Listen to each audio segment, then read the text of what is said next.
আমার ছেলের এই টেডিটা খুব পছন্দ ছিল, আমি টাকার জন্য কোনোদিন কিনতে পারিনি। আজ এই টেডিটা দেখলেও খুব খুশি হবে। যাই, বাড়ি যাই আমি। জিহান, কোথায় গেল ছেলেটা?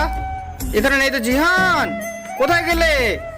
মনে হয় নেই এখানে। টেডিটা আমি এখানটায় রেখে দিই, আমার খুব খিদে পেয়েছে। যাই, গিয়ে খেয়ে নি আগে। আরে তুমি চলে এসছো? তোমার জন্য তো একটা খুব সুন্দর জিনিস এনেছি, দেখবে তুমি। এই দেখো, তোমার জন্য আমি টেডি এনেছি। আরে কোথায় গেল? আমি তো এখানেই রেখেছিলাম, এই চেয়ারে। আমি অনেক কষ্টের টাকা দিয়ে এটা কিনেছিলাম, ভাবলাম তুমি দেখে খুব খুশি হবে। এভাবে বাইরে জিনিস রাখলে তো চুরি হবেই। যাও বাবা, তুমি কাজে যাও এখন। আমাকে ক্ষমা করে দিও বাবা, পরে না হয় একদিন আবার কিনে দেবো। আরে এই বাক্সটা আবার এখানে কে রাখলো? দেখি তো এই বাক্সটার মধ্যে কি আছে। ওরে বাবা, এখানে তো একটা কাগজ। এই কাগজের মধ্যে কি লেখা আছে? কই দেখি। পাপা